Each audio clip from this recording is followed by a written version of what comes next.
कि एग्जाम्स में क्या कुछ एग्जामिनर इनमें से निकाल के पूछ सकता है? कोई इनमें से लॉयर नहीं है। अब आपके जो भारतीय न्याय संहिता बिल है, ये एक नॉर्मल आपको पीडीएफ अवेलेबल हो जाते हैं। आई शुड से कि हमें इनको स्टडी करना चाहिए। तो that is a deception, that is exploitation, और उसके लिए आपको 10 ईयर्स का इम्प्रिजनमेंट। इसका तो मिसयूज भी होने के पूरे चांस हैं। छोटे मोटे इश्यूज हैं, उनके लिए पुलिस आपको डायरेक्टली अरेस्ट नहीं कर सकती। बट मैं अगर ऑन ग्राउंड ये बात करूँ सर, उसमें यही होता है कि भाई फीमेल सीट है तो मेल ने अपनी वाइफ का नाम नॉमिनेट करके दिखा दे, लेकिन बैक साइड में चलाने वाली जो सीट है वो मेल ही उसको हैंडल कर रहा हो। ऑर्थोडॉक्स कह सकता है, एक सोच वैसे कह सकता है, बट हमारी सोसाइटी का एक कल्चर है, वैल्यूज है। Hello everyone, welcome to the podcast, a series of current affairs, a series of your career opportunities and all that। आज हम जो बात करने वाले हैं एक ऐसा टॉपिक जो आज़ादी से पहले वाले स्ट्रक्चर को भी चेंज करके लाया है। वैसे करंट गवर्नमेंट को जाना जाता है कि बहुत कुछ चेंज करने के लिए मार्केट में काम कर रही है। कुछ स्टेट्स के नाम चेंज हो रहे हैं, कुछ सिटीज़ के नाम चेंज हो रहे हैं, और अब लीगल पैरामीटर में ऐसे अपडेट हैं जो आपके एग्जाम्स के लिए बहुत रेलिवेंट हैं। So for that we have Nitish sir with us. Hello sir. So sir, सुनने में आया है अभी कि अंग्रेजों के ज़माने का लॉ चेंज हो रहा है, तो लीगल स्ट्रक्चर में जो चेंज आए हैं, तो आज के इस पॉडकास्ट में हम चाह रहे हैं कि जो हमारी ऑडियंस है वहाँ तक हम उसको सिंप्लीफाइड पहुँचा पाएँ। तो बताएंगे पहले तो क्या चेंज है, उसकी ज़रूरत क्या थी, और रियल में ऑन ग्राउंड उससे क्या क्या फ़र्क पड़ने वाला है। Thank you so much sir, अपने पॉडकास्ट में बुलाने के लिए। Welcome sir. सबसे बड़ी चीज़ क्या है, जब हमारी कॉन्स्टिट्यूंट असेंबली बनी थी उस टाइम पीरियड पे जवाहरलाल नेहरू के सामने क्वेश्चन आ रहा था। एक सोमनाथ लहरी जो बहुत फेमस कम्युनिस्ट पार्टी लीडर थे, उन्होंने कहा कि जो हम लोगों ने आज कॉन्स्टिट्यूंट असेंबली बनाई है इसको मैं ज्वाइन नहीं करूँगा, क्योंकि ये ब्रिटिशर्स की बनाई हुई है, इसमें ब्रिटिशर्स का हैंड है। तो उस टाइम पे नेहरू ने कहा था कि जो आज कॉन्स्टिट्यूंट असेंबली में चीज़ें डिस्कस हो रही हैं वो हम इंडियंस डिबेट कर रहे हैं, डिस्कस कर रहे हैं, और हमने 60 कंट्रीज़ के कॉन्स्टिट्यूशन को कहीं ना कहीं मॉडिफाई करें according to the Indian situation. So it is not a copy and paste. Okay. But आज जो हमारी गवर्नमेंट है, इस प्रेजेंट गवर्नमेंट ने क्या किया है, जो 150 ईयर्स के पुराने लॉज थे, अब हम लोग बहुत ज़्यादा ग्लोबलाइजेशन की तरफ हैं। इंटरनेशनल एरिना बहुत ज़्यादा चेंज हो गया है। अपने साइबर क्राइम्स के बारे में अपने एनसीआर में तो बहुत कॉमन चीज़ है, जामतारा जैसी चीज़ें बारे में सुनी थी, और अब तो ये मेवात वाले एरियाज़ में भी ऐसे क्राइम वगैरह बहुत स्टार्ट हो गया। सो हमें ज़रूरी था कि सर जो ये न्यू प्रॉब्लम्स हैं इनको टैकल करने के लिए एक न्यू टाइप का लीगल सिस्टम होना बहुत ज़्यादा ज़रूरी है। अब आपने पूछा सर कि ये ज़रूरी किस लिए है, आप देख सकते हैं कि 4.7 करोड़ केसेस हमारे यहाँ पे इस टाइम पे पेंडिंग चल रहे हैं। अगर मैं नॉर्मली बात करूँ, इंडिया की जो 145 करोड़ के अराउंड जो पॉपुलेशन है उसके अंदर सिर्फ 21 जजेस हैं 1 मिलियन लोगों के ऊपर। Oh my God. कुछ डेटा के अकॉर्डिंगली 400 वैकेंसीज आपके हाई कोर्ट्स के अंदर अभी भी पेंडिंग है, और 30 to 35% वैकेंसीज आपकी लोअर जुडिशरी के अंदर पेंडिंग है। तो हम लोग ये देख सकते हैं, एक बहुत कॉमन स्टेटमेंट होता है, justice is delayed, that means justice is denied. तो इसका मेन फंडा जो अभी आपका आया है वो यही करना चाहती है गवर्नमेंट कि हमारी जुडिशरी को ज़्यादा ट्रांसपेरेंट बनाना चाहती है, अकाउंटेबल बनाना चाहती है, हमारे पूरे लीगल सिस्टम को, नॉट जस्ट जुडिशरी को। और ये जो जस्टिस इतना टाइम लेता है ना सर, इसको हम बहुत जल्दी लोगों तक पहुंचा सके, अप्रोच बहुत इजीली हो सकती है। तो ये करंट पार्ट में जो नया आया रहा है, इसमें ये वैकेंसी वाला जो प्रॉब्लम पार्ट है वो रिजोल्व होता दिख रहा है वैसे? सर वो तो मुश्किल है अभी, क्योंकि देखो कोई भी अगर सिस्टम ऑफ लॉ, ये सिर्फ आपका लीगल सिस्टम के रिगार्डिंग बात कर रहा है कि हमारे जो प्रेजेंट प्रोविजंस है कॉन्स्टिट्यूशन में उनमें हम क्या चेंजेस देख रहे हैं, तो ये वैकेंसीज के बारे में तो बात नहीं कर रहे हैं। ओके। पर हाँ, इन लॉज के थ्रू क्या है, जो पहले एक टाइम कंज्यूमिंग प्रोसेस होता था जस्टिस में, हम कहते हैं ना कि यार अगर आप जा रहे हैं तो पैसा बहुत होना चाहिए, बट आप देखोगे कि वहीं पे इंडियन सिस्टम कहता है लीगल एड मिल जाती है फ्री में। बट एक्चुअली प्रॉब्लम क्या है कि जो आप हमारे अमित शाह की अगर पार्लियामेंट में स्पीच सुनते तो उसमें बात की गई थी कि लीगल एड के लिए आपके पास लॉयर ही नहीं है, तो आप किस तरीके से गरीबों को लीगल एड प्रोवाइड करेंगे। तो और इवन जब जैसे FIR कभी फाइल नहीं होती थी, पहले होता था कि जहाँ पे क्राइम कमिट हुआ है वहीं पे जाके आपको FIR फाइल करवानी पड़ेगी, चार्जशीट फाइल करने में बहुत लंबा टाइम पीरियड लग जाता था, तो ये मैनिपुलेशन चलते रहते थे। एंड खुद अमित शाह की स्पीच के अंदर कहना ये है कि जुडिशरी ब्लेम करती है हमारी पुलिस को, पुलिस ब्लेम करती है जुडिशरी को, गवर्नमेंट ब्लेम करती है पुलिस एंड जुडिशरी दोनों को। तो ये ब्लेम गेम चल रहा था, आम जनता पिसती है। बिल्कुल। तो अब ये ब्लेम गेम कहीं ना कहीं खत्म करने की बात की गई। एक वर्ड मैंने स्पीच में बार बार सुना, और जो लॉ का जो नाम आया उसमें न्याय वर्ड को कहीं ना कहीं अमित शाह ने पार्लियामेंट के अंदर बोला कि हम इसमें न्याय देना चाहते हैं। तो पहले वाले में क्या चीज़ चलती थी और नए वाले पार्ट में इस वर्ड को लेकर कुछ हम निकाल पाए हों? सर देखो, कुछ कंट्रोवर्सीज हम क्रिएट कर सकते हैं। जैसे नॉर्मली इंडियन कॉन्स्टिट्यूशन अगर आपका जो इंग्लिश लैंग्वेज में रिटन है तो पहले वर्ड क्या था, आईपीसी, इंडियन पीनल कोड। अब उसके लिए भारतीय न्यायिक संहिता, ठीक है। अब ये 2023 का आ गया जिसने आईपीसी जो 1860 में आया था उसको रिप्लेस कर दिया। वहीं पे हमारा सीआरपीसी होता था, उसके लिए क्या है, भारतीय नागरिक सुरक्षा संहिता बिल, जो 1898 का सीआरपीसी था उसको रिप्लेस कर दिया है। तीसरा हमारा है भारतीय साक्ष्य संहिता, जो कि हमारा एविडेंस एक्ट होता था 1872 का, उसको रिप्लेस कर दिया है। तो ये वर्ड है सिर्फ एक, अगर नॉर्मली यहाँ पर मैं बात करें इसमें शायद से किसी को प्रॉब्लम हो सकती है, बट हमारी ऑफिशियल लैंग्वेज तो हिंदी भी है, इंग्लिश भी है। तो अगर आप उसमें हिंदी वर्ड यूज़ कर रहे हैं, जस्टिस को अगर न्याय कह रहे हैं, तो उसमें प्रॉब्लम तो मुझे नहीं लगता है कुछ होना चाहिए। लगभग सेम बात तो है। दोनों सेम बात है, बस आप पानी कह सकते हो, जल कह सकते हो, नीर कह सकते हो, सेम ही इशू आता है। चलिए, तो अगर हम पॉइंट्स उठाएं कि जिनको लेकर खासकर इस बिल में, इस नए पार्ट में बात की गई है, तो उसमें कुछ टेररिज्म को लेकर कुछ अलग फैक्टर्स हैं, तो कुछ मेन हाइलाइट्स आप बताएंगे जिनको लेकर कुछ ध्यान देने की रिक्वायरमेंट है कि जिनको हम चेंजेस बोल सकते हैं। अब ये जो हमारा भारतीय न्याय संहिता बिल है 2023 का, नॉर्मली हमारे 12th में जो बच्चे यहाँ पे सीयूटी के प्रिपरेशन कर रहे होंगे, जिन्होंने पॉल साइंस पढ़ा होगा, उनके लिए बहुत इंटरेस्टिंग सी चीज़ है। सिक्योरिटी जो एक बहुत बड़ा वर्ड होता है, सिक्योरिटी को अगर आप ब्रॉड कैटेगरी में लेके जाएंगे तो यहाँ पे हम लोग बैठे हैं, पता नहीं पंखा गिर जाए या आपका फ्लोर टूट जाए, हमारी डेथ हो जाए, तो ये भी एक सिक्योरिटी का पार्ट है। बट सिक्योरिटी को हम, ये बड़ा ऑपोजिट लग रहा है कि हम नैरो टर्म्स में स्टडी करें, बहुत लिमिटेड, बट जो आपकी कोर वैल्यूज को थ्रेटन करती है, एक ऐसा लॉस जो इररिपेरेबल होता है, तो दैट इज बेसिकली सिक्योरिटी। और सिक्योरिटी भी दो होती है, एक थी ट्रेडिशनल फॉर्म ऑफ सिक्योरिटी जिसमें हम बात करते थे मिलिट्री थ्रेट्स आपके ऊपर क्या होते थे, और वहीं पे आज जो बात है that is about non traditional notion of security ज़्यादा है, न्यू सोर्सेज ऑफ थ्रेट ज़्यादा है। और ये जो टेररिज्म है ये एक न्यू सोर्सेज ऑफ थ्रेट में आता है, जो पिछले 2-3 डेकेड्स में ज़्यादा देखने को मिला है, उससे पहले इतना ज़्यादा ट्रेंड में नहीं था। तो अब हमारी ये जो भारतीय न्याय संहिता बिल है सर, इसके अंदर डिफाइन किया गया कि व्हाट इज टेररिज्म, टेररिज्म का एक्ट क्या है।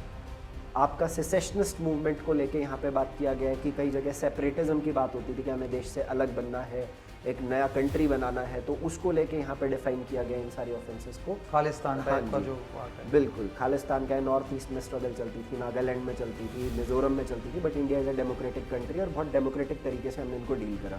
पर कई बार आप लोगों को, जैसे आपने देखा होगा सेपरेटिस्ट लीडर है जम्मू एंड कश्मीर में, तो ये हमारे यूथ को कहीं ना कहीं डाइवर्ट कर रहे हैं मेन इशूज पर से। तो यहाँ पे ये चीज़ बड़ा इंपॉर्टेंट है कि भाई टेररिज्म वर्ड डिफाइन नहीं होना चाहिए, इसकी डेफिनेशन इज वेरी। तो इसका कुछ हद तक पॉलिटिकली मिसयूज होने के चांस भी तो नहीं है सर? एक सिंपल सी चीज़ होती है कि जस्टिस क्या है, मतलब न्याय जो होता है हम उस लेडी पे देखते हैं, उसकी आंखों पे पट्टी होती है।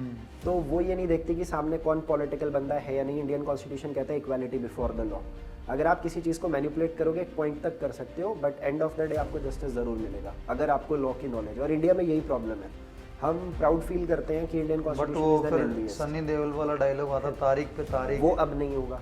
क्योंकि इसका जो मैंने आपको बताया था कि अगर अब आपको कोई भी चार्जशीट फाइल करनी है तो उसके मैक्सिमम डेज आपके 180 डेज के अंदर, तो टाइम लिमिट बंद गई है उसके अंदर की, जो पुलिस है या जो भी आपको टाइम लिमिट मिल रही है 180 डेज के अंदर चार्जशीट सबमिट करनी और ये मैक्सिमम लिमिट है सर, 180 इज नॉट मिनिमम, ये मैक्सिमम लिमिट है कि इसके अंदर आपको करना पड़ेगा। और प्रैक्टिकली जो पुलिस के साइड से हम अगर देखते हैं कि वो कहते हैं हमारा वर्कलोड इतना है, हमारा फोर्स कम है, तो उसको लेकर आपने कहा कि अभी बिल में ऐसा जो है कुछ नहीं दिख रहा है कि हम स्टाफ को लेकर, ह्यूमन रिसोर्स को लेकर कुछ बात कर रहे हैं, तो प्रोसेस फास्ट कैसे होगा? सर प्रोसेस फास्ट इसलिए होगा, जैसे मैं आपको एक नॉर्मली तौर पे बताऊं, अगर कोई हम में से लॉयर नहीं है, अब आपके जो भारतीय न्याय संहिता बिल है ये एक नॉर्मल आपको पीडीएफ अवेलेबल हो जाते हैं। आई शुड से कि हमें इनको स्टडी करना चाहिए, क्योंकि अब कहीं ना कहीं आपका जो लॉ है चेंज हो रहा है, न्यू प्रोविजन ऐड हो रहे हैं, तो वो एक लॉयर को भी पढ़ना है और हमें भी पढ़ना है। तो अपने बेसिक राइट्स के बारे में हमें खुद अवेयर रहना चाहिए। जैसे मैं आपको इसका एक बहुत अच्छा एग्जांपल देता हूँ। आजकल क्या होता है, पुलिस आपको डरा देती है कि आपने एक क्राइम किया, चलो थाने लेके चलेंगे। बट इस न्यू बिल के अंदर एक आपकी कैटेगरी ऐसी है कि जो कोई अगर छोटे मोटे इश्यूज है उनके लिए पुलिस आपको डायरेक्टली अरेस्ट नहीं कर सकती। अगर आप तो पुलिस की पावर कम कर दी है। 3 इयर्स से अगर आप लेस पनिशमेंट है उस क्राइम के लिए, तो डीएसपी लेवल के रैंक के ऑफिसर का अप्रूवल होना ज़रूरी है।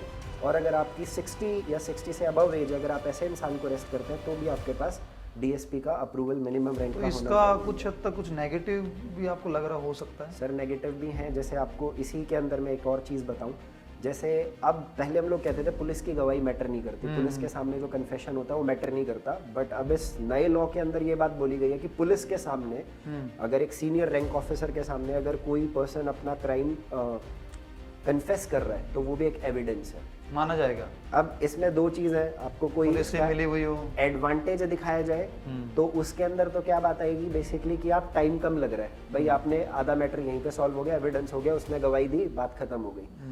सिर्फ सर यहाँ पे पुलिस मिली हुई वाली बात नहीं है, ये आपकी राइट टू लाइफ से एक बहुत बड़ा इशू हो गया है। कैसे? Custodial deaths, torture. एग्जैक्टली। अब पुलिस को तो जो बुलवाना है वो आपसे मार कूट के अच्छे तरीके पुरानी से। बॉबी देओल की मूवी देखे बरसात टाइप, पूरा केस उसी पे था कि पुलिस सारे मिले हुए हैं उसके अंदर। सर हमारे हरियाणा में एक जोक होता है, कहते हैं अलग अलग पुलिस का एक कंपटीशन हुआ था, सब पुलिस गई, एक शेर पकड़ के लेके आना था।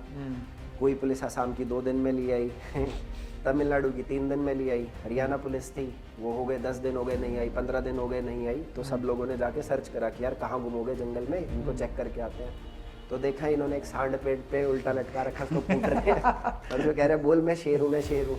तो सर ऐसा इशू बहुत होता है, ऐसा नहीं है कि सब पुलिस वाले बेकार होते हैं। तो अभी अथॉरिटी, मैं थोड़ा सा टॉपिक से हटके अगर कुछ पूछूं, अगले साल इलेक्शंस हैं तो उसको लेकर कुछ जल्दबाजी में केवल हमें ढोल पीटने थे कि हमने कुछ नया लाया गया है, वो है या प्रॉब्लम वहीं की वहीं रहेंगी? सर नहीं, थोड़ा बहुत रिफॉर्म तो डेफिनेटली है कि चीज़ों में ज़रूर आता है कि अगर हम नॉर्मली इसके अंदर देखें, जैसे मैंने आपको बताया चार्जशीट्स को लेके टाइम आपका बहुत ज़्यादा लिमिटेड कर दिया गया है।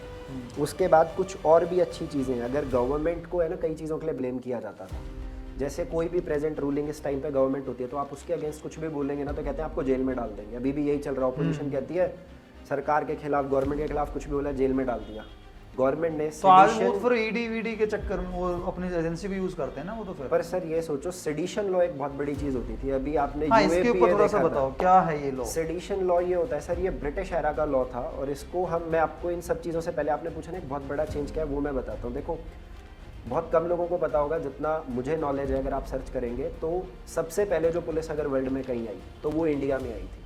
अच्छा, ब्रिटेन में भी नहीं आई थी, इंग्लैंड में भी नहीं आई थी। और पुलिस थी नहीं पहले? हाँ, पुलिस सिस्टम जो इंडिया के अंदर क्रिएट किया गया वो यही था कि इंडियंस को इंडियंस से पिटवाओ।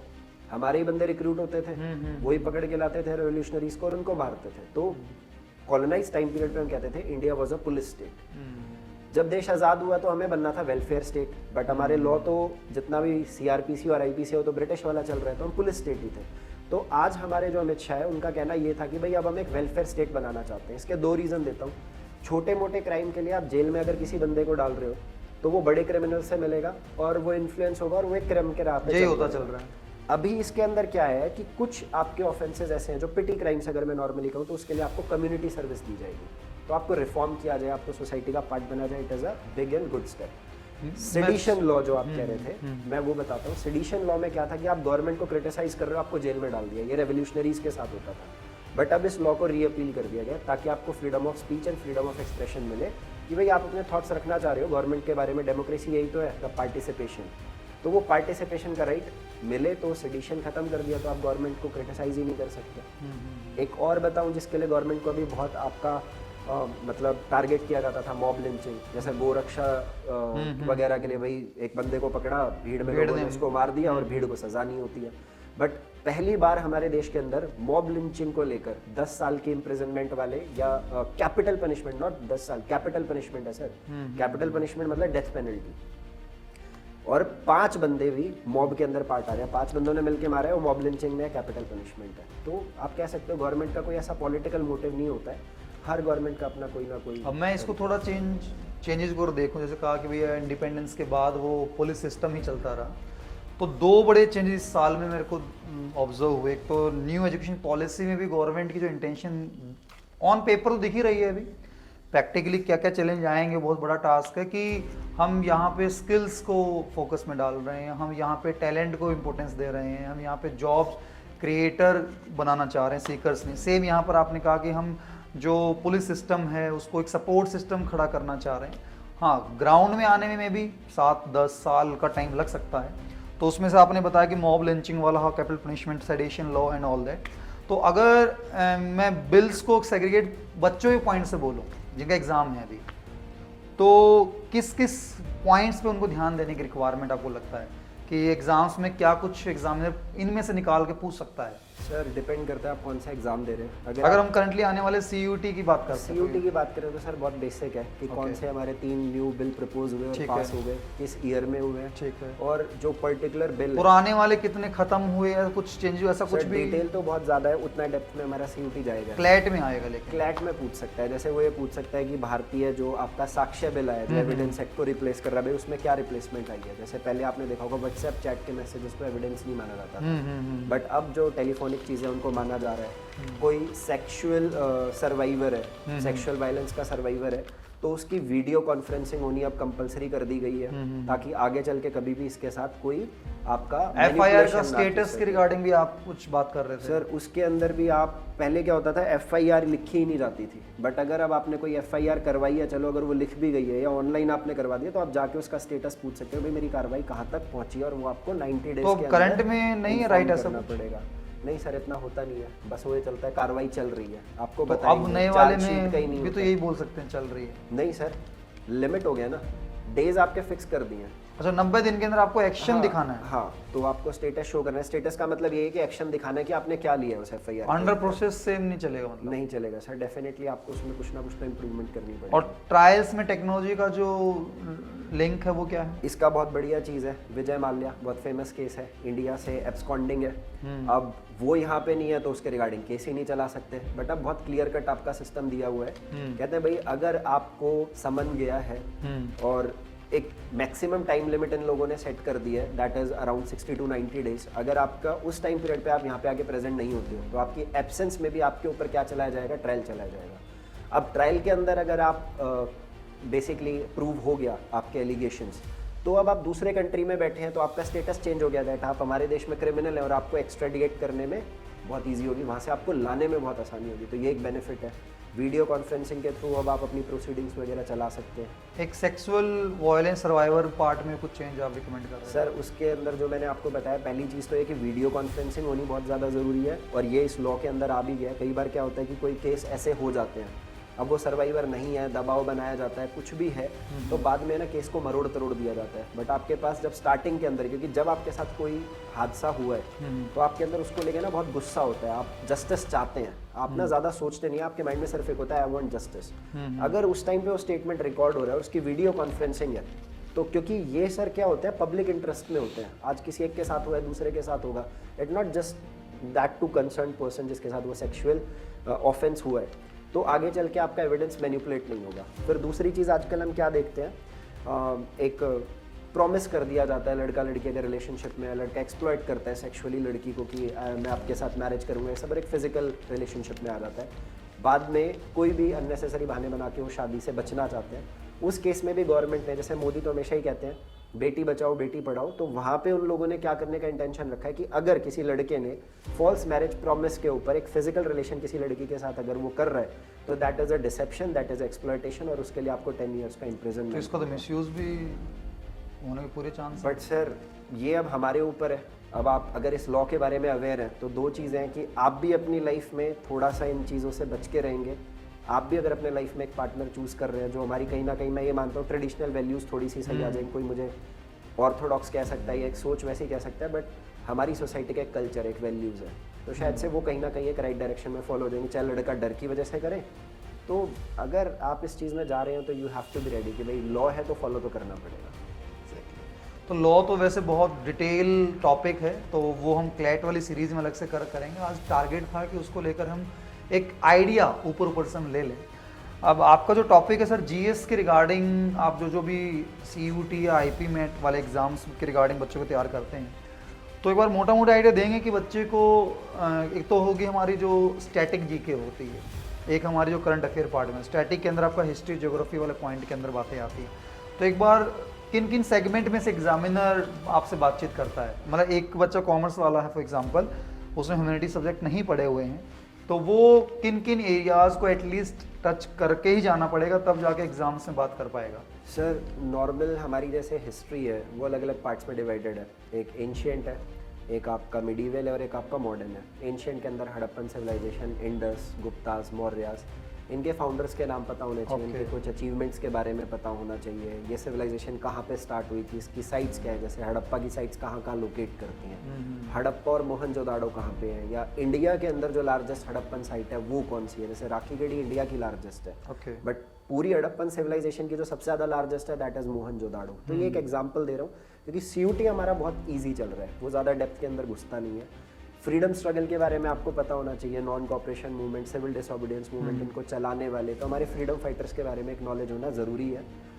अभी तक क्या होता था, कोई बच्चा कॉमर्स ले रहा है या कोई बच्चा साइंस ले रहा है, उसको कभी इंटरेस्ट होता ही नहीं था, अरे ह्यूमैनिटीज़ वाले तो ऐसे ही हैं, इनकी कोई रेलेवेंस नहीं है, अब value- अब समझ में आ गई, जो मैं बहुत पहले से कहता था मैं भाई बेसिक आपको अपने देश के बारे में, पास्ट के बारे में पता होना चाहिए, तो अब वो भी पढ़ेंगे, मिक्सअप होगा। और ह्यूमैनिटीज़ वाले अगर जीटी का पेपर दे रहे हैं वो क्वांट पॉलिटिकल साइंस का टॉपिक भी ऐसे हैं जो बच्चा सोचता है कि मेरे रेलिवेंट नहीं है। मतलब मैंने बेसिक पूछा है, आप शॉक करेंगे, 26 जनवरी क्यों मनाया जाता है? नहीं पता होगा सर। बहुत सारे बच्चों को, मतलब ये मैंने सर्वे कराया था 2016-17 बैच का, मुझे याद आ रहा है।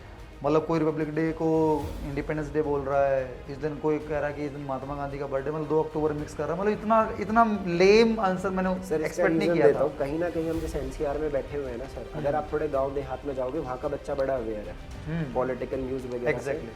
हमारे यहाँ का बच्चा जो है वो सोशल मीडिया में एंटरटेनमेंट पर्पज में ज़्यादा जाता है, प्राइवेट सेक्टर में ज़्यादा जा रहा है, उसको लगता है जनरल नॉलेज की है ना मुझे इंपॉर्टेंस नहीं है, वो बस लिमिटेड रह वो गया है कस्टमर अपने बन रहा है sphere वहाँ पे। पे, हाँ मुझे लग रहा है कि वो उसने फॉलो किया और जिनको उनके माइंडसेट से केवल घिरा हुआ है। सर अवेयर अपडेट नहीं रहता, बट एग्जाम में तो उस पर दिक्कत आएंगी आएंगी। जैसे आप एक क्वेश्चन में नॉर्मली कहूँ, हम ये कहते हैं कि पार्लियामेंट किन 3 चीज़ों को बना के बनती है।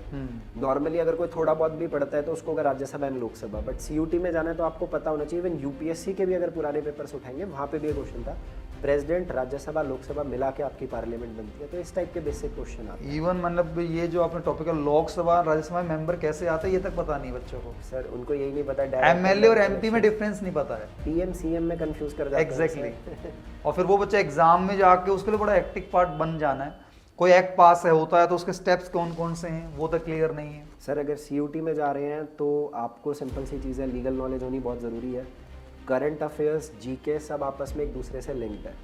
और सबसे बढ़िया जो सीयूटी कहूँगा, सीयूटी तो बच्चों के साथ इतना लीनियंट है कि वो अपना जो जीके पार्ट उठा रहा है वो शुक्र करो कि वो सिर्फ हिस्ट्री से, ज्योग्राफी से, पॉल साइंस से उठा रहा है और बेसिक करंट अफेयर्स उठा रहा है। जब आप अदर कॉम्पिटिटिव एग्जाम्स के लिए, देखो लाइफ में कॉम्पिटिशन, फ्लैट का लेवल थोड़ा हाई रहता है। अगर आप सोचो कि कल को बच्चा इन सबको क्रैक करने के बाद किसी गवर्नमेंट सेक्टर की तरफ मूव करना चाहे तो वहाँ पे क्या होगा, वहाँ पे इन डेप्थ में आपका जीएस आ जाएगी सर, जीके जीएस हो जाएगी, जनरल साइंस हो जाएगी, आपको बायो भी पता होनी चाहिए, केमिस्ट्री भी पता होनी चाहिए, फिजिक्स के भी बेसिक लॉज पता होने चाहिए। तो जितना आप अप टू डेट अपने आप को रख सकते हैं पढ़ाई में। तो हमने कुछ रिकमेंडेशन जैसे करंट अफेयर में से अगर हम बताएं तो करंट इस साल में चंद्रयान हुआ है, G20 हुआ है, वर्ल्ड कप हुआ है, एशियन कप हुआ है, और ये क्वेश्चंस आपने न्यू देखा पार्लियामेंट हुई है। G20 एंड आपका जो ये चंद्रयान रिगार्डिंग क्वेश्चंस है क्लैट में आए भी आए हैं, जो आपने करवाए हैं। एग्जैक्टली, यूं कहीं उठ के आए हैं उसके अंदर। और अभी जैसे अभी नेक्स्ट मंथ के अंदर रिपब्लिक डे पे चीफ गेस्ट कौन आ रहे हैं, बिल्कुल, तो उनके रिगार्डिंग बच्चे को लास्ट 6 मंथ में ये टॉपिक कवर करने ही पड़ेंगे। अब सर ये भी चीज़ है, बच्चा ना न्यूज़ ज़रूर डेली देखे। जैसे अभी पहले आपको पता हो चीफ गेस्ट बुला रहे थे जो बाइडेन को, बट वो कैंसिल हो गए। अब किसको बुलाया जा रहा है, फ्रांस के जो आपके लीडर हैं मैक्रॉन, उनको बुलाया जा रहा है। तो ये भी बच्चे को होता है कि भाई देखो, एक वो आपने देखा, वो हम साइड तैयार करते उसमें ये भी आ रखा था कि वो उससे पहले कब कब हमने उस कंट्री से बुलाया गया, क्या वो डिटेल तक एग्जाम में पूछी जाती है। ये चीज़ें बहुत मैटर करती हैं सर। और इस बार जैसे वुमेन का इंपॉर्टेंट रोल होने वाला है हमारे रिपब्लिक डे। हाँ, उन्होंने रिजर्वेशन बिल भी तो इस बार का लेटेस्ट करंट पार्ट है। अब ये इन्हें पता होना चाहिए। अच्छा, इसमें अगर मैं आपसे बात करूँ, इस करंट बिल से पार्टिसिपेशन से रियल ग्राउंड में इम्पैक्ट पड़ेगा? सर डेफिनेटली पड़ेगा, क्योंकि हम लोगों ने पहले ही ऑलरेडी देखा है डेमोक्रेसी में पार्टिसिपेशन सबसे ज़्यादा होता है लोकल लेवल ऑफ गवर्नमेंट पे। लोकल आपका जैसे हो गया पंचायत और अर्बन एरियाज में म्यूनिसिपल कॉर्पोरेशंस, वहाँ शायद ऑलरेडी रिजर्वेशन है। 1/3 सीट्स वहाँ पे रिजर्व थी। वो स्टार्टिंग से ही है या बाद में आया था? सर वो स्टार्टिंग से ही था। ओके। उसमें सबसे बड़ी बात आपने एक चीज़ और देखा होगा कि सबसे ज़्यादा जो पार्टिसिपेशन डेमोक्रेसी का हो रहा है वो वहीं से हो रहा है। सबसे ज़्यादा औरतें वहाँ से चुनी जा रही है, सबसे ज़्यादा इलेक्टेड मेंबर्स वहाँ से चुने। बट मैं अगर ऑन ग्राउंड ये बात करूँ सर, उसमें यही होता कि भाई फीमेल सीट है तो मेल ने अपनी वाइफ का नाम नॉमिनेट करके दिखा दे, लेकिन बैक साइड में चलाने वाली जो सीट है वो मेल ही उसको हैंडल कर रहा होता है, रूटीन ऑपरेशंस को। फैमिली इसका बेस्ट एग्जांपल है। मेरे दादाजी सरपंच मतलब बनते थे, लगातार बने हो कई बार। फिर जब वहाँ पे हमारे गांव में सीट आ गई सरपंच इस बार वुमेन बनेगी, तो मेरी दादी जी को दिखा दिया गया। लेकिन काम दादा ही कर रहे होंगे। काम दादा कर रहे हैं क्योंकि दादी को नॉलेज नहीं, वो वाली इतनी चीज़ है। पर सर डिफरेंस है, वो टाइम था मेरे दादा दादी का। ठीक है, तब हम भी बच्चे थे। बट आज की जो वुमेन जनरेशन है ना सर, वो घर की पावर आदमी को नहीं दे रही है। यहाँ की तो बहुत मुश्किल है। तो एक वुमेन अब बहुत डिफरेंट हो गई। अगर आज से 10 साल पहले भी अगर मैं जिस वुमेन की बात करूँ, राज करूँ, तो सर बहुत डिफरेंस है। वो अपने राइट्स को लेके बहुत ज़्यादा अवेयर है, वो अपनी वॉइस को रेज करना जानते हैं। एक थोड़ा सा और मैं आपसे पॉलिटिकल क्वेश्चन पूछना चाहूँगा। अभी फिलहाल रेसलर्स को लेकर एक प्रोटेस्ट पूरा हाईलाइट में चल रहा है। साक्षी मलिक ने कहा कि मैं आगे से खेलना नहीं चाहूँगी। तो इस पर आपका क्या टेक है कि मतलब दोनों एंगल्स को अगर देखें हम, सर तो बेटी बचाओ तो नहीं हो रहा यहाँ पर? सर कुछ हमारे यहाँ पे एक्चुअली क्या होता है, जितना मेरा मानना है ना, आप भी जानते होंगे, इन सब प्रॉब्लम्स के 2 कारण हैं। फर्स्ट इज़ करप्शन, दूसरा इज़ पॉपुलेशन। पॉपुलेशन हमारी कुछ बहुत ज़्यादा हाई है, तो शायद से इंडिया में ना लाइफ, सब बोलते हैं ये बात बुरी लग सकती है, ग्राउंड रियलिटी है शायद से इतनी मैटर नहीं कर रही है। वरना स्पोर्ट्स हम बहुत आगे लेके जा सकते हैं, बहुत ब्राइट फ्यूचर है। और अगर हमारे इतने बड़े रेसलर्स अगर किसी चीज़ को लेके एलिगेशंस लगा रहे हैं, तो सर वो बेबुनियाद तो होगी नहीं। तो मतलब एक प्रॉपर ना ट्रांसपेरेंसी हमारे सिस्टम में होनी बहुत ज़्यादा ज़रूरी है। अब मैंने इसमें ना दूसरी साइड भी थोड़ा कवर करनी चाहिए। ब्रिजभूषण का इंटरव्यू तो था ही, लेकिन बाकी साइड में कि ये जो कुछ प्लेयर्स ने अपनी मोनोपोली बना ली थी सर वही मैं आपको कह रहा हूँ, हर चीज़ इसमें के 2 मोस्टली चीज़ें। जो है कि भैया जो नए प्लेयर्स को एंट्री करने में दिक्कत आ रही थी और ये लोग चाहते कि हमारे ही नौ को सिलेक्शन किया जाए। तो दोनों साइडों को अगर देख के चलें तो कुछ हद तक उनकी बातें भी ठीक लगती हैं। सर इसका एक बहुत सिंपल है, एक कमेटी ऐसे अपॉइंट होनी चाहिए जो इस चीज़ का बहुत अंदर अपॉइंट की थी इसमें शायद ना, आई हैव दैट मच इतना आइडिया शायद से मुझे नहीं है, पर हाँ अभी जितना इसमें मुझे मैरी पता कॉम है वगैरह भी सिलेक्ट हुई थी, मैंने जितना go इसके through किया। ऊपर अभी क्या हो रहा है कि जो आपका कोर्ट के अंदर दोबारा से इस फाइल को रीओपन करने की बात, जैसे ब्रिजभूषण ने कही है या इनके ऊपर की इस चीज़ को, मैटर को दोबारा रीओपन किया जाए, जो कोर्ट की तरफ से भी ऑर्डर है। एक आपका रिटायर्ड चीफ जस्टिस लेवल की एक कमेटी होनी बहुत ज़रूरी है, क्योंकि ये लोग सर बहुत इम्पार्शियल होते हैं जितना मुझे लगता है। वहाँ पे इन चीज़ों का ना बहुत अच्छे तरीके से चीज़ें सामने आ सकती हैं। और मैं कहता हूँ जब कोई मैटर पब्लिक तक पहुँचता है तो उसको एक रूम तक लिमिटेड ना रखा जाए, उस इंक्वायरी में क्या निकल के आया। देखो एक सिंपल सी बात है सर, किसी ने ये ब्लेम किया अभी भी, जो आपकी साक्षी मलिक है, जो WFI का ऑफिस था, जो मैंने न्यूज़ रीड करी, कहते हैं ये ऑफिस वहीं से चल रहा है जहाँ पे प्लेयर्स का सेक्सुअल एक्सप्लॉयटेशन किया गया, उसी ऑफिस से। दे आर डिमांडिंग कि ये ऑफिस भी बेसिकली चेंज हो जाए। ब्रिजभूषण ने कहा कि नहीं भाई तुम लोग यहाँ से अपना ऑफिस ले जाओ, कल को ये इश्यूज़ बार बार आपके आते रहेंगे, जब वो JP नड्डा से मिलने भी गए थे। तो बात ये आती है सर, अगर आपने किसी पे ब्लेम लगाया है कि भाई उन्होंने सेक्सुअल एक्सप्लॉयटेशन किया है, तो सर बहुत फ्री तरीके से जांचो, और अगर वो बंदा उस चीज़ के लिए ऑफेंडर पाया जाता है तो पब्लिक के सामने वो चीज़ आनी चाहिए ना। मुझे लगता है सर ये अंदर ही अंदर ना चीज़ें दबा दी जाती हैं, और अगर कहीं पे प्लेयर्स अपनी मोनोपोली क्रिएट करने की कोशिश कर रहे हैं तो सर वो चीज़ भी लोगों तक सामने आनी चाहिए।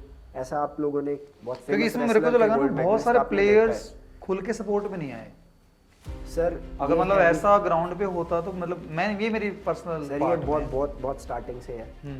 इनमें ना कई कास्ट सिस्टम का रोल आ जाता है। हरियाणा में भी आपने देखा होगा एक डोमिनेंट कास्ट वर्ड, शायद ब्रिजभूषण यूपी से बिलोंग करते हैं, वो यूपी से बिलोंग तो ये कह रहे हैं कि ये हरियाणा वाले प्लेयर ही इस चीज को लेकर क्वेश्चन रेज करने जा रहे हैं। यही कर रहे हैं, इनकी मोनोपोली टारगेट हो रही है। हर बार इनको भेजा जाता था। आपने एक रेसलर को देखा होगा जो बहुत नामी जानी चेहरे थे, लोगों के लिए बहुत बड़े सोर्स ऑफ इंस्पिरेशन वो रहे थे, बट कई बार क्या होता है सर, एरोगेंस आने में टाइम नहीं लगता, कुछ गलतियां हो जाती हैं तो उसके फिर परिणाम भी गलत होते हैं। जेल में है वो, कंट्रोवर्शियल इशू है इन चीज़ों की। ओके, इनको हम कह नहीं सकते, बट ये मैं एक सिंपल सी चीज़ कहता हूँ सर, करप्शन फ्री अगर सिस्टम होगा ये इंसिडेंट्स बार बार नहीं आएंगे। एक्चुअली हमारे सिस्टम्स में लूप होल्स हैं, वो लूप होल्स हमें ठीक करने की बहुत ज़्यादा ज़रूरत है। 2 मेन क्वेश्चन करके आज सेशन को हम एंड करना चाहेंगे। पहला तो अभी आर्टिकल 370 को लेकर जो भी पीछे हमने देखा, पिछले कुछ दिनों से आ रहा है कि दोबारा से कुछ ऐसी वारदातें, उसका क्लियर जजमेंट आ गया सर।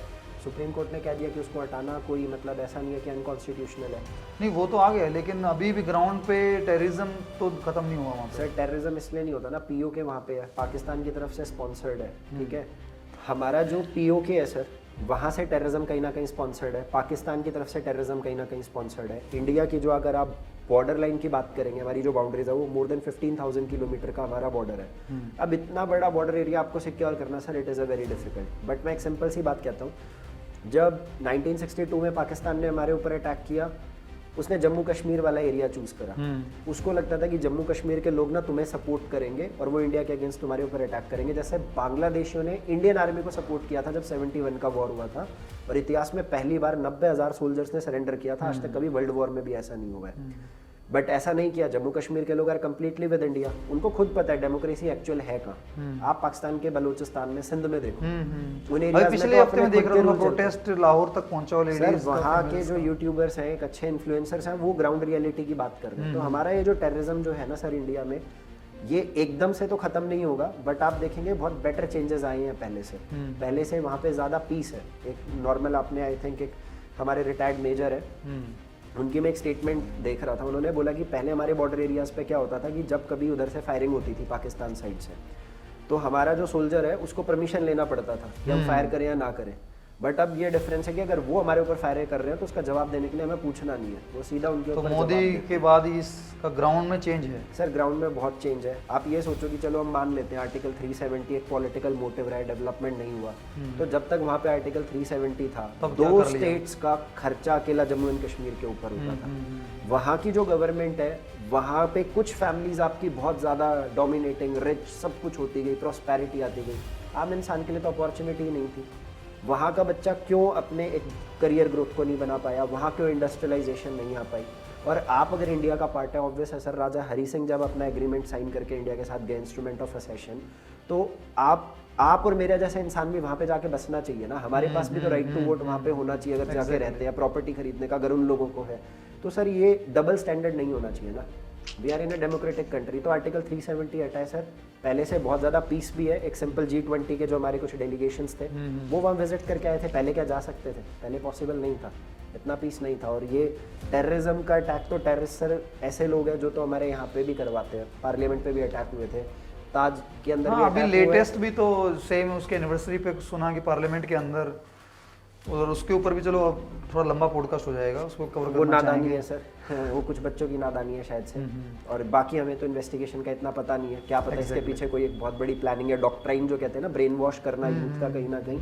और राहुल गांधी कहते रहते थे कि क्या अनएम्प्लॉयमेंट का इशू है, इसलिए यूथ भड़का हुआ है, इसलिए उसका हक है। सर अनएम्प्लॉयमेंट मेरे को सिर्फ इतना लगता है, गवर्नमेंट के बहुत सारी कई अच्छी पॉलिसीज़ भी हैं, देश में डेफिनेटली डेवलपमेंट आया है, हमें ये नहीं भूलना चाहिए। देखो मैं मोदी को है ना हमेशा इंदिरा गांधी के साथ देखता हूँ। जैसे कहते हैं ना कांग्रेस सिस्टम था, आज बीजेपी सिस्टम है। कभी इंदिरा की पॉपुलैरिटी जैसे वो थी, आज उससे कई ज़्यादा मोदी की पॉपुलैरिटी है। इंदिरा को भी कहीं ना कहीं मिसजज किया गया। उसके टाइम पे 1971 का वॉर हुआ था, तो ऑब्वियसली इकोनॉमिक क्राइसिस आने थे, बट हम भूल जाते हैं उसने एक बांग्लादेश बना दिया, इंडिपेंडेंस दिलवा दी, बहुत बड़ा एक्ट था। ऐसे ही मोदी के टाइम पे अटैक होगा क्या? सर हो सकता है, अगर हम इस गवर्नमेंट को सपोर्ट करेंगे तो इनमें दम तो है कर देगी। अभी सबसे पीक लाइमलाइट जो बीजेपी पॉलिटिकल पार्ट में भी बनाएगी और जिसकी वजह से बीजेपी पावर में आई है, राम मंदिर, उसको लेकर क्या आपके पॉइंट हैं कि वो किस हद तक आने वाले टाइम में इस करंट गवर्नमेंट को सपोर्ट करेगा? वो टॉपिक सर बहुत करेगा। आप खुद देखो वो एम्प्लॉयमेंट अपॉर्चुनिटीज ज़्यादा जनरेट कर रहा है। इवन अभी मैं कल ही एक इंटरव्यू देख रहा था मोदी सर का, उसके अंदर उन्होंने एक चीज़ बोली थी, हमारे जो पीएम है, अगर मैं ज़्यादा कहूँ कि लोग चिढ़ जाते हैं कि नाम लेते हैं, प्राइम मिनिस्टर की अगर हम बात करें, अभी वो बनारस को भी डेवलप करना चाह रहे हैं, काशी को भी डेवलप करना चाहते हैं, जैसे बनारस हिंदू को ज़्यादा प्रमोट कर रहे हैं। सर ऐसा होता तो बीजेपी में फिर कोई मुस्लिम होना ही नहीं चाहिए। आर्टिकल 370 फिर उन लोगों की डेवलपमेंट के लिए हमें हटाना ही नहीं चाहिए था। एक बहुत कई बार नई चीज़ इशू आता है, मैं कहता हूँ सर हम हिंदूज़ हैं, एक मेजॉरिटी के नाम पे कहीं ना ये सोचा जाता है कि हम टारगेट कर रहे हैं, हम एसिमिलेशन कर रहे हैं, ऐसा नहीं है। जब हमने बुक्स में पढ़ा, बार बार एक वर्ड आता था, कहते कि सती सिस्टम हमारा बुरा था, अनटचेबिलिटी हमारी बुरी थी, सोशल इवल्स को रिफॉर्म किया, तो क्या वो गलत चीज़ें थी? नहीं। तो अगर आज आप मुस्लिम लॉज के अंदर अगर कोई आपको लगता है कि जहाँ पे वुमेन का राइट नहीं मिल रहा है, जैसे तीन तलाक वाला मुद्दा आया, ठीक है, अगर हम वुमेन को उनके राइट दिलवा रहे हैं, वो भी तो हमारी बहनें हैं ना। अगर आप उसके अंदर कुछ बेटर रिफॉर्म ला रहे हैं तो सर उसमें प्रॉब्लम क्या है? उसमें कोई इशू नहीं है। और जितनी भी अभी राम मंदिर का इशू है, ज्ञानवापी मस्जिद का इशू है, मैं एक चीज़ कहता हूँ, सब चीज़ें ना, देखो हमारे देश में जहाँ पे हम मेजॉरिटी में, चलो मान ली कि एज अ हिंदू मेजॉरिटी में सब चीज़ें, sir everything is done through legal system हो रहा है, और हमारी जुडिशरी इंडिपेंडेंट है सर। अगर आप उसके लीगल बेसिस में जाएंगे, उन लोगों को पता है कि इसको प्रेशराइज करना इतना आसान नहीं है। ASI archaeological survey of India बहुत पढ़े लिखे लोग हैं, प्रॉपर सर्वे होता है, प्रॉपर कमिटीज़ होती है, वो लोग होते हैं, फाइंड मिले हैं सर, एक्सकवेशन मिले हैं, उसी के बेसिस पे तो एक्शन लिया जा रहा है। तो कुछ चीज़ें इतिहास में खुद आप लोगों ने लिखी हैं, अब आप उसको डिनाई करना चाहें, मैं 400 साल तक आपके घर पे बैठ के कब्जा कर लूँ और आज मैं कहता हूँ मैं था तो ये मेरा, भूल जाओ इसको। सर वो सिस्टम तो सही नहीं है। चलिए सर, ये पहला ट्राई था पॉडकास्ट के थ्रू, क्योंकि मोस्टली ये क्लासरूम में डिस्कशन होता है, बट बच्चों को उसके लिए फैमिलियर करने के लिए हमने सीरीज स्टार्ट की है। आई होप कि आगे और कुछ ट्रेंडिंग टॉपिक्स को लेकर हम कवर अप कर पाएंगे। आपको क्या लगता है इसके थ्रू बच्चों को थोड़ा सा हेल्प मिलेगी टॉपिक को समझने में? सर हम टॉपिक को बोरिंग ना बना के इंटरेस्टिंग बना के इस तरीके से पहुंचाएं तो आज का बच्चा है ना, राम मंदिर को लेके जैसे ना बड़ा इंटरेस्टिंग है, पहले का इतना नहीं था, तो आज का बच्चा बहुत अवेयर है, इंटरेस्ट ले रहा है इन इश्यूज़ को लेके। तो डेफिनेटली चीज़ों को सिंपल तरीके से समझाएं, वो हमारी लाइफ से कैसे कनेक्टेड है, तो डेफिनेटली कोई ऐसा स्पेसिफिक एरिया जिसको आने वाली पॉडकास्ट में हम कवर कर सकते हैं, आपको लगता हो जो शायद ज़रूरी है बच्चों के लिए? आने वाले एरिया में तो मैं यही कहता हूँ सर, रिपब्लिक डे पे क्या क्या चीज़ें हुई हैं, किन को अवार्ड मिलेगा, ब्रेवरी के लिए भी दिया जाता है, हम लोग अपनी पावर का भी शोकेस करेंगे कि हमारी आर्मी में तो आप एक टॉपिक इसमें कहते हैं फीमेल्स को इस बार केवल रिप्रेजेंट करने का राइट मिला तो है। ये जो बड़े बड़े चेंजेस है सर, इनको हम अपने नेक्स्ट पॉडकास्ट के अंदर उस टाइम पीरियड पे हम लोग डेफिनेटली। पॉलिटिकल लेवल पे जो एग्जाम में आने के चांस हैं क्या, करंट इलेक्शंस को लेकर कुछ? सर रिपब्लिक डे वगैरह के तो हमेशा आते हैं, रिपब्लिक डे का जो भी चीज़ होता है वो हर कॉम्पिटिटिव एग्जाम में उससे ज़रूर पूछा जाता है, चीफ गेस्ट कौन है, अगर मैं बेसिक पेपर्स की भी अगर नॉर्मली बात करूँ। नहीं, इलेक्शंस का अगर इलेक्शंस का जैसे अभी तो 3 पूछा स्टेट्स जाएगा। में 4 स्टेट इलेक्शंस, इसको लेकर कुछ?